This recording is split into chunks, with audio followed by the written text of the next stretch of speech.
And we're nearing the end of the video now, but first we've got to do the fit fact of the day, and I'm actually going to do one a little bit about terminology. So terminology, essentially, I'm going to be saying certain words throughout the Kickstart when I'm describing the programs and when I'm describing the movements, and I just want to make sure that you know what the hell I'm talking about, essentially, okay?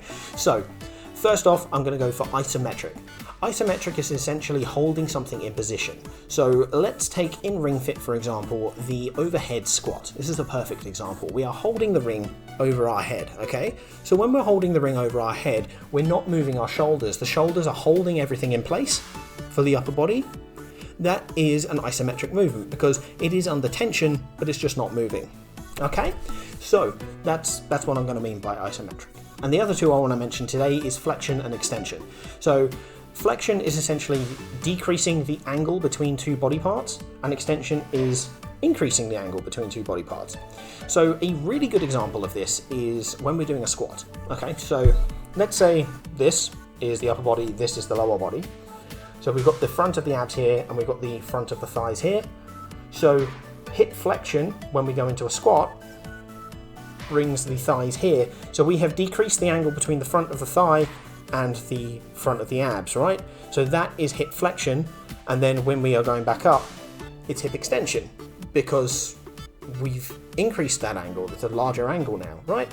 And then that also happens, like for example in lunges, the rear leg, the hip goes into extension because the front of the thigh is slightly further away from the abs.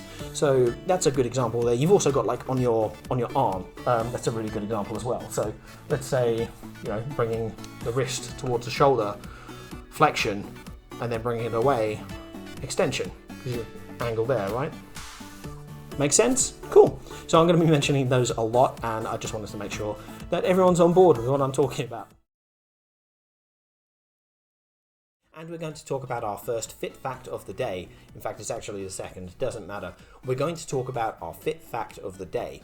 Today I'm talking about delayed onset muscle soreness. This is commonly referred to as D.O.M.S, and it's that sensation the day after you've done some exercise where everything is sore and everything is pain, and walking downstairs is the worst thing in the world, and getting on and off the toilet sucks. So here's the thing about it. It generally fades within 24 to 48 hours, and it depends on your exercise level and where you start. And the thing is, everyone experiences this, and there isn't masses of research telling exactly what it is. It's not cramping exactly. It's not anything particular. By the time you get any qualitative research, it stops happening to that person, which is really annoying. So you can't actually reliably get much information on it. But essentially, it really hurts when you've done something for a certain intensity for the first time. And it is just one of those things. Make sure that you rest up well, hydrate really well, and have a really good nutritious meal, and you will feel better within 24 to 48 hours. There is a big difference between what D.O.M.S is and real pain. You're gonna know the difference, trust me. So don't worry too much about it, and just prepare for tomorrow's workout. And yeah, so that's the fit fact of the day. And for our fit fact of the day, we're talking about the gluteus muscles. I talked about them a little bit during those playlists. And essentially, we only really deal with two. There's the Gluteus Maximus, which is the big muscle, right? You know, the bum cheeks, right? Yeah, fantastic. That is the single biggest muscle in the body, each of them. Then we have the glute med, which is more on the side of the body, right kind of on the iliac crest. It's really on the side.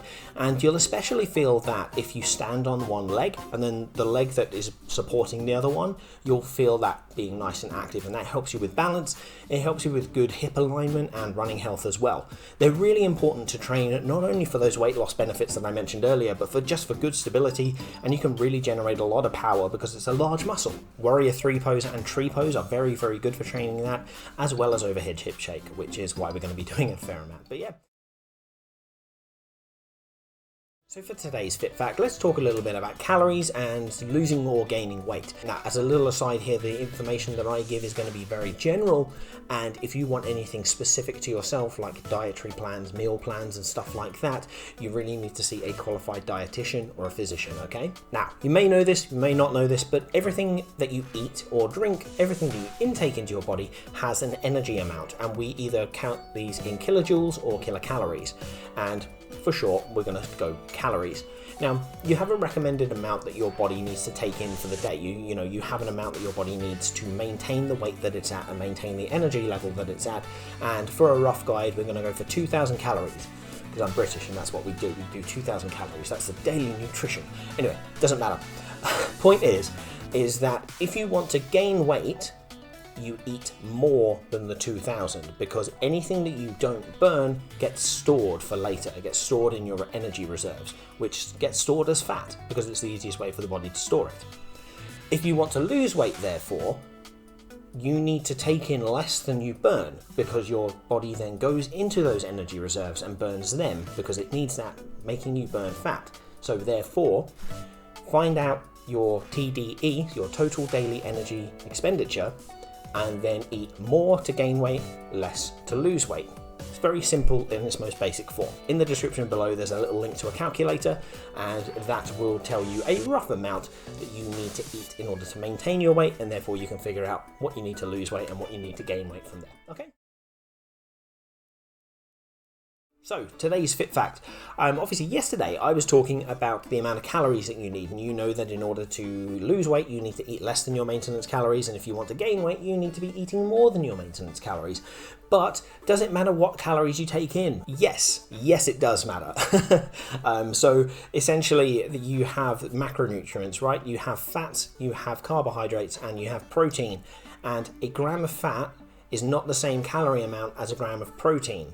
Now, protein and carbs are vaguely similar, but the way that the body breaks them down is different, and therefore they have different functions. Obviously, carbohydrates gives a lot of energy, protein helps repair the body, fats help with a lot of other bits. Fats also help fuel the body, and fats also help fuel the body and stuff, but in a different way. So it is really important to consider what kind of food you're eating and how many calories they have. 100 grams of protein is going to have much less calories than 100 grams of fats. Okay, so it's really interesting to take that into account. The actual amounts I'll have put on screen at some point during that talk as well. So yes, it's quite interesting to know. Now, today's Fit Fact is a little bit of an interesting one actually, and it's to do with static stretching. You see, I only ever recommend people stretch for 30 seconds. And there is a particular reason for this. When you do a stretch, you'll feel it go really tight. You've got a range of motion that you can go to, right? And what happens is that you have a little nerve receptor called the Golgi tendon organ, and that tells you, whoa, I've stretched too far, and it essentially stops you from doing it. It stops you from stretching any further in order to prevent injury. Okay? Now, what happens is that when you're stretching for a certain amount of time, so after 15 seconds, the Golgi tendon organ says, hey, we're not actually in danger anymore, and then it relaxes a little bit. And so after 15 seconds, you'll feel that it won't feel as intense, even though your range of movement hasn't changed. So therefore, you can increase that range of movement a little bit more. And when you're doing that, the Golgi tendon organ then goes, okay, cool, we like it's starting to get a little bit more painful here, and it will stop there. Now, it only relaxes the once, but that 15 second of extra stretch helps you lengthen your muscles and therefore get the benefits that I mentioned earlier. So therefore, there's no point in doing any further than 30 seconds because it won't relax any further. You won't get any further benefits from stretching. A lot of research has been done into this, and unless you're in a specific demographic, more than 30 seconds of stretching doesn't really help. So make sure when you do your stretch, 15 seconds, increase the intensity slightly for another 15 seconds, and then you're done. Sounds good? Awesome. Your Fit Fact of the day, I actually want to talk about breathing. Have you noticed that Tip and Ring mention breathing a lot? It's because it's really important, and it can make exercises feel easier. So we have exhale, which is where you blow air out, and inhale, where you draw air in. And it's important to do them at the right parts. So I find that when you draw air in, doing that when you're on the eccentric phase, so the easier phase, the lengthening phase of the main muscles, that's easier. And then when you're doing the harder part, the concentric phase, blowing air out makes it feel better. It also helps with your blood pressure as well, because if you're holding your breath when you're doing a really hard part, it can raise your blood pressure and therefore cause some problems, especially if you have high blood pressure already. In general, it helps with oxygenation of blood as well, because when you're working out, your body requires more oxygen because it needs more energy, and it needs the oxygen for energy production. So breathing in at the right times and stuff like that is going to help you with energy production. It's going to help you be more efficient when you're working out, and yeah, makes it feel a little bit easier too. All right. So little fit facts for you today. It's going to be about a six-pack. Everyone kind of goes for this mythical six-pack, but really it's an aesthetic thing. A six-pack doesn't actually guarantee you any core strength or anything like it. You know, in order to make it pop, you'll need to be able to do those exercises. But it's all to do with your body fat percentage. When they say abs are made in the kitchen, they really are. In order to get down to that low enough body fat that your six-pack comes through, you really do need to be really, really strict in the kitchen. What the point I'm getting at is that it's more important to have a good functional core that works, which is what the training that we're going to be doing is going to be aiming towards, rather than actually getting that six-pack. So if you do want to get like super shredded and you want to look like Chris Evans, because who doesn't, yeah, you're going to need to really work on your nutrition. Also a few ab exercises as well. Why is resting so important? Well, when you exercise, do you know you're actually making little tears in your muscles? They're called micro tears. You are literally like doing little tears in your muscles, and when they repair, your body builds them back a bit stronger and maybe a little bit bigger depending on the rep range and the size of the micro tear, and that is where you get the increase in size and strength from. So obviously when you tear something, you have to give it time to build back up, and that is why we rest. It also gives your central nervous system a bit of a break as well, because your central nervous system is hugely involved in exercise in general and sending the right signals to your body to make sure that you prevent injury and can lift at the right times and coordinate yourself. So it gives your central nervous system some time to recover, and you build a little bit of muscle memory, and then you find things a bit easier next time. Your muscles can actually cope with the increased load of work that you're doing, and then that's why we progressively increase the amount that we're doing progressive overload with this program, is so that we can keep building stronger muscles and keep making progress. Obviously it goes a little bit more in depth than that, but for now that's why we're resting, which is pretty cool. So for our fit fact of the day, we're going to talk about the ankle, and specifically the ankle joint and the movements that it can do. So it is a hinged synovial joint, so it means that it moves like this, okay? Moves like this, so you've got a hinge and it can move in a specific direction, and because it's a synovial joint, it means it's got synovial fluid which needs to warm up, which is why you warm up your ankles and stuff with some dynamic movements, because it helps lubricate the joint and means that it glides a lot easier, makes less friction, makes it easier to move your feet. Drawing circles with your ankle is a really fun, effective warm-up, by the way, just a little add in there. But yeah, so essentially you've got two movements with your ankle. So let's say this is your ankle and the actual joint is right here where my watch is, so you can point it up, and that is called dorsiflexion, and you can point your foot down, and that is called plantarflexion. Now the easy way to remember this is because if you point your foot up, it's like the dorsal fin of a dolphin or a shark or something, so it's dorsiflexion, and then you plant your feet, you push them down, plant your feet, plantarflexion, okay? That's a nice easy way to remember that. And it's really important. It uses the tibialis anterior, it uses your soleus, it uses your gastrocnemius as well, which is essentially your calves, your lower legs, which is really cool. So yeah, definitely a fun little bit of education there for you. A little addendum to yesterday. We were talking about the ankle joint, and we had dorsiflexion, we had plantarflexion, but I forgot circumduction, which is essentially where it can rotate. Okay, so that's really cool. And the shoulder can do that as well. I don't actually have enough room to do it properly here, but essentially it is moving it around in a circle. You can do it in a conical shape. So I've got my arm kind of here. Don't know if that's working. Point is, that's circumduction. Now there are other movements as well. So you have abduction, where you move it away in the frontal plane. You have adduction, where you add it back to the body in the frontal plane. You have flexion, where you move it away in the sagittal plane. You have extension. So you have the opposite ones essentially. You also have internal rotation and external rotation. So you'll notice these in a few of your exercises. Now that you know those names, a few of the exercises in Ring Fit, you're actually going to be using some of this. So like when you're doing the shoulder press, what have we done there? We've abducted it from the body. We've done shoulder abduction. And then when we're coming back, we have adduction. Okay, so stuff like that is going to be really cool. A little bit of education, that's what I want to do with this. So yeah, pretty cool.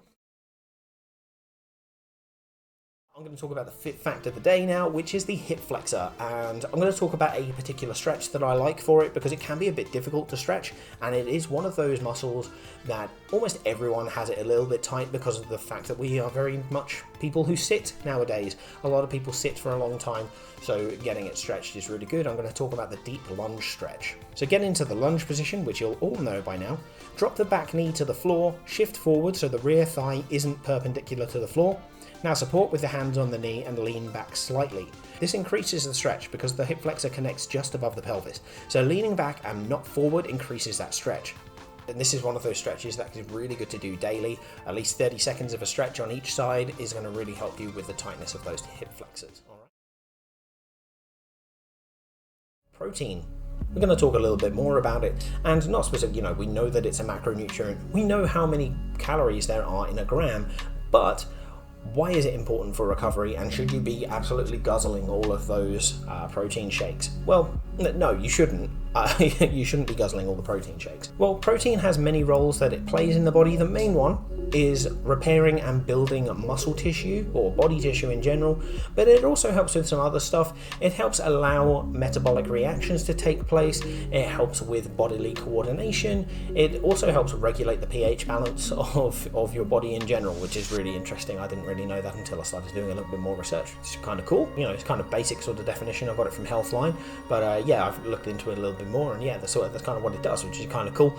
The main thing here though is that you need a specific amount of protein in your diet in general, but if you take too much protein in, then over the long term you can actually put like your kidneys at risk, which isn't very good. So what we generally recommend is a gram of protein to every kilogram of body weight that you have, or gram and a half of protein to every kilogram of body weight that you have, or that you're targeting anyway. Sometimes depending on the diet that you're doing, you can do the targeting or your current body weight. Now, if you are doing that, that's awesome. If you start getting 2 grams to 2.5 grams to 3 grams, you can really start doing some damage to your body long term. So you want to make sure that you don't do that, and that's why me saying like guzzling all of those protein shakes, showering in it, no, you don't want to do that.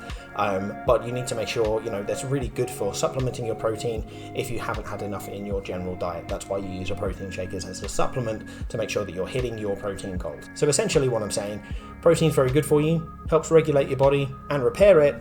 You want to have a fair amount in your diet, but you don't want to have too much. It's really nice using the full body workout to actually complement other workouts from earlier in the week. Like for example, with day 11, we were doing chest and biceps. So those were the dominant or agonist muscles. And then today we've got our back and we've got our triceps, which were the antagonist muscles, which were the opposite ones that were working in those movements. And today they are more dominant. So they are the agonists and the other ones are the antagonists. And that's how the relationship between those muscles works. Already getting into the fit fact of the day, aren't I? Fantastic. Oh, look at that. Very smooth, very smooth. Antagonists and agonists in exercises. So let's take the bicep, for example, a bicep curl. So you've got your bicep, you've got your tricep. When you curl, you've got your bicep is the agonist because that is contracting. That's dominant. And then you've got this one, which is lengthening, the tricep. That's the antagonist, and they work together. So when you extend, when you get out of the bicep curl, this extends and this one contracts. So this becomes the antagonist, this one becomes the agonist. And that's how it works with certain exercises, okay? So one works with the other. So they are kind of, they're in a symbiotic relationship essentially, kind of like Venom and Eddie Brock. It's pretty cool.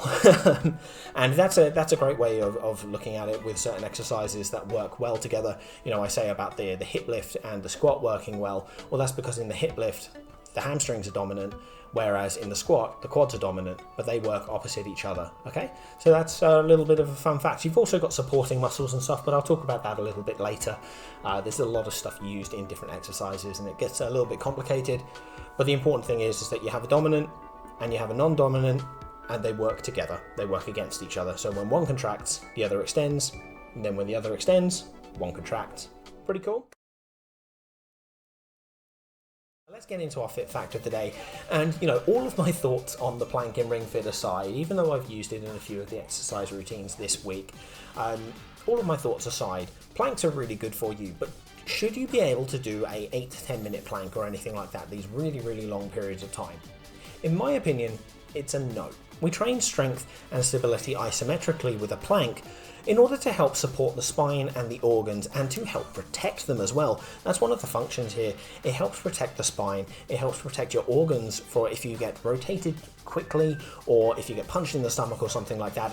It's basically going to protect everything and make sure it doesn't go out of place, it doesn't get injured as much as it can anyway, and you don't die, which is obviously something that we want to avoid. You see, planking for up to a minute is a resistance exercise, and once you get to like the 2 minute mark or something like that, really you're not adding any additional strength.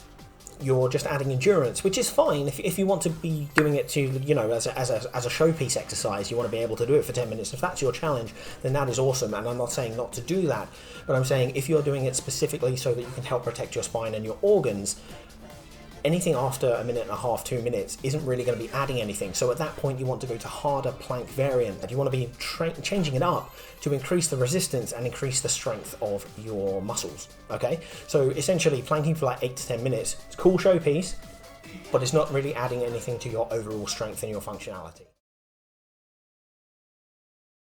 So anyway, a fit fact of the day for you before we go, and that is why we do dynamic warm-ups. Okay, so the point of a warm-up is to accelerate your heart rate and your breathing so that you're supplying your body with enough blood and oxygen in order to produce energy to be able to perform the exercises that you're going to be doing. So that's why we warm up and get our heart rate up a little bit, okay?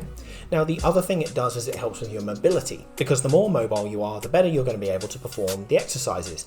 And do you remember when I was talking about the joints earlier in the week, we were actually talking about synovial fluid. Synovial fluid being a fluid in the joints which warms up. It needs to warm up. You've got it there, but you need to warm it up to help it lubricate your arms or lubricate whatever joint you're moving. When you're doing your arm circles, that warms up the synovial fluid in your shoulder. If you're doing high knees, that's warming up the synovial fluid in your ankles, in your hips, in your knees and stuff. So that's why we do a dynamic warm-up. It's to warm up those joints, it's to warm up those muscles, and it's to get your heart rate accelerated so that you'll be able to cope with the exercise load that you're doing. Pretty fun. Nice. Awesome. Fit fact of the day. We're going to talk about 3 postural concerns to do with the spine and 3 kind of major defects that we see.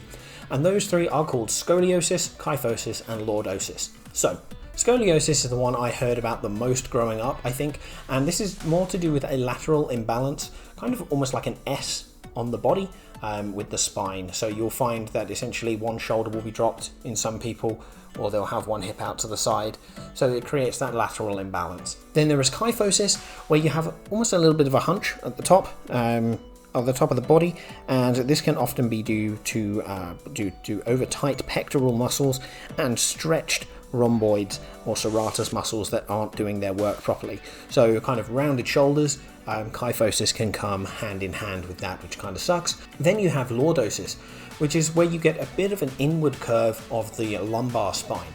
So you'll find that people who have anterior pelvic tilt, it goes hand in hand with lordosis, because that helps create a bit of an angle at the hips constantly, pokes the bum out a little bit as well.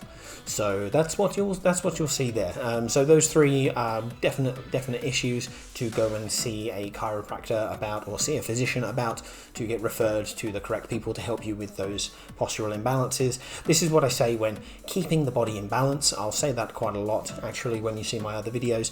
And keeping the body in balance is essentially making sure that you are, working out all the parts of the body. I know that sounds a little bit weird, but postural imbalance can cause proper issues like that. So, muscular imbalance can create postural imbalance, and that's a lot harder to correct. So it's important to keep that body in balance. And so, yeah, those are 3 spinal posture defects, which I wanted to talk about.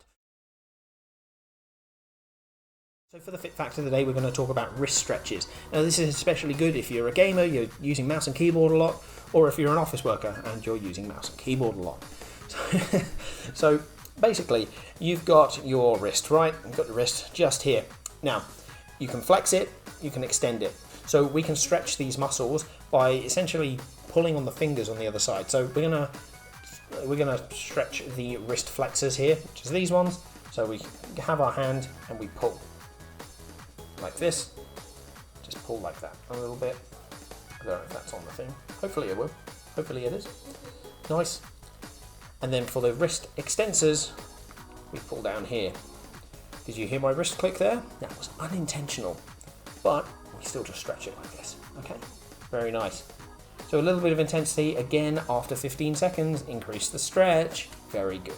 So yeah, that essentially is a good way of stretching the wrists and keeping them nice and healthy, because that can really tighten up and cause repetitive strain injuries, which obviously you don't want. Alright, so fit fact of the day is actually cardiovascular relevant. We're talking heart rate zones. When we think of heart rate, we generally think of it as a percentage of our maximum heart rate, and the more intense the workout, the higher your... And the more intense your workout, the higher the... And the more intense the workout, the higher the beats per minute of your heart, and the higher the beats per minute of the heart, the different energy systems you use, which is quite interesting. So there are some specific guidelines, well, it gets more specific, but there's some general guidelines that we like to think of. So basically anything from 1% to 59% is kind of light. It's just light exercise or light movement. When we get 60 to 69%, then we're looking at a fat burning zone, because we mobilize fat as our main fuel source. Once we start to get higher than that, we get into more of a more intense aerobic zone, and then we start to use carbs more as an energy source. And then when we get from 80 to 100% of our max heart rate, well, then we're anaerobic, or we're at the aerobic threshold, we're at the anaerobic thresholds. We're basically at what we can do, the maximum limits of what we can do. Well, it actually stops using oxygen as a fuel source at that point. So that's why it's an anaerobic threshold zone and an anaerobic work zone, and that can be really great for increasing your total stroke volume, your VO2 max. It can actually be really, really good, a lot of benefits, but it's also very intense and very hard. So it's important to make sure that you limit the time that you're in that zone. So yeah, it's pretty cool. There's a lot more in-depth stuff that we can look into it though. Let me know if you want to know more about heart rate zones. It's a pretty basic overview there. And yeah, let's get into that fit fact of the day. We're actually going to talk about a little bit of a recovery based one, which is why is sleep so important. So I know that sleeping can be a bit of a difficult task for some people, including myself, but sleep is actually so important because you see, the body doesn't actually make its adaptations in the gym. You wreck your body in the gym, you wreck your body in ring fit. When you are asleep, and more specifically kind of when you're in that deep sleep, that is when your body starts properly recovering and adapting, rebuilding your muscle.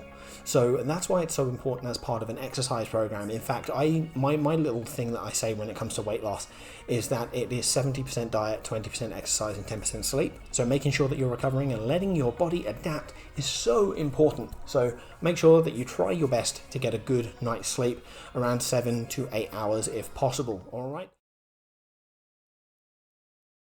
Fact of the day, which is why do we do weighted resistance exercises? So it's pretty good for a few reasons. If you are looking to make progressions and increase your muscle mass, you need to add volume to your sessions. The easiest way to do that is weight. So increasing the amount of weight that you're lifting increases the volume your body is working at, so therefore you see progressions more regularly. That's why people increase the weights during their sets. Or, sometimes they'll increase the amount of sets that they're doing, but that aims a different goal. The point is, increasing the weight that you're doing makes you work harder and increases the volume your body is under, increases the stress it's under, and therefore makes you grow better. And as well, that stress can also help with bone density. It actually can increase your bone density and stave off osteoporosis in some cases as well, which is really cool. If you are concerned about something like that, make sure you go see a physician. But yeah, it's really important, especially later in life, to make sure you've got a little bit of weighted exercise in your program if you can. So let's look at the fit fact of the day, and this is actually a little bit of a different one. I'm going to give you a new exercise to do, right? Okay, so this one trains the erector spinae, which is a muscle on the lower back. Now, when we train our core, often it focuses on the anterior. We need to make sure that our posterior is still being trained properly. So the prone back extension is one of the simpler ways to do this. Lie on the floor, face pointing down towards the ground, pop your arms around the side of your head. You are just lifting the torso off the ground slightly and returning. It's nice and simple, it's nice and easy. 3 sets of 12 of this at the end of a session is really good for helping train the back and making sure that you are keeping your body in balance. Let's get back to the food talk for the fit fact of the day. I just want to talk about a couple of vitamins because there's some really important ones that you should have in your diet, unless obviously you've been specified that you shouldn't be taking it for whatever reason. That will be under a doctor or a dietitian. Make sure you chat to them before making any big lifestyle changes, obviously. But yeah, here's a couple of really interesting ones. So a really important one for immune function, vitamin C. This is found in a lot of citrus fruits, but also found in like your spicy peppers, like your jalapenos, which is really cool. So there's more vitamin C in a jalapeno than there is in an orange. I remember that fact because I was like, that's interesting. That's a fit fact of the day. Yeah, well done. Well done. Anyway, what else is there? There is a vitamin A. Vitamin A is really important for your eyesight. So that's a really cool one. Also helps with immune function, which is pretty cool. And helps with your skin as well. Helps with your skin as well, which is pretty cool. You've got vitamin D. Vitamin D is important. You can get it from being outside and in the sun. So a lot of people don't quite get the full amount of vitamin D that they're meant to, but that helps with bone health, which is really important, obviously. And then the other one we're going to talk about today is iron. So iron is really important for your blood and helps create hemoglobin and myoglobin, which help transport oxygen on the red blood cells to correct parts of the body, whether it be, muscles or other parts, organs and stuff like that. So really, really important to make sure that you've got good iron. When people go anemic, it's because they don't have enough iron in their blood, and it means that they struggle with energy and stuff like that because they're not getting enough oxygen around the body to fuel their muscles. So, fit fact of the day, why do we do circuits and supersets? You may have seen that I've been putting them in over the last few weeks, but what are they and why do we do it? There are 3 reasons really. Number 1 is variety. It just makes it a little bit more interesting, okay? And I think that's pretty important. 2 is time. It allows you to do the same amount of work in less time, which is really fantastic because you're cutting out a little bit of the recovery period. It just means that you're going to be working the same amount but in less time, which is really good. And number 3 is heart rate. Because you've got less recovery time, your heart rate stays at a higher rate, meaning that you burn more calories for the same amount of exercise, which is really cool. This can trigger the epoch effect as well, which is really, really cool. So definitely worth keeping in mind. So if you want to superset stuff, you want to do circuits, it's definitely a good thing to do, especially for you weight loss trainees. Okay. Fit fact of the day is actually one of those ones, it's going to be a bit of a niche thing, but if you're one of these people who really wants to grow their arm size and get those big like t-shirt arms, it's a thing, trust me. Don't focus on your biceps, focus on your triceps. They are a bigger muscle overall, and therefore there are more muscle fibers, which means that it has a bigger growth potential. So all of these people who stand there and they've got the massive arms, yeah, massive triceps. So focus on some dedicated tricep work in your workouts to make sure that you get that if that is your goal. Sounds good? Fit fact of the day, can you actually train through injury? Yep, you can, you just got to be careful about it. So let's take, for example, someone who's injured their back. Like me right now. I've done my back in, okay?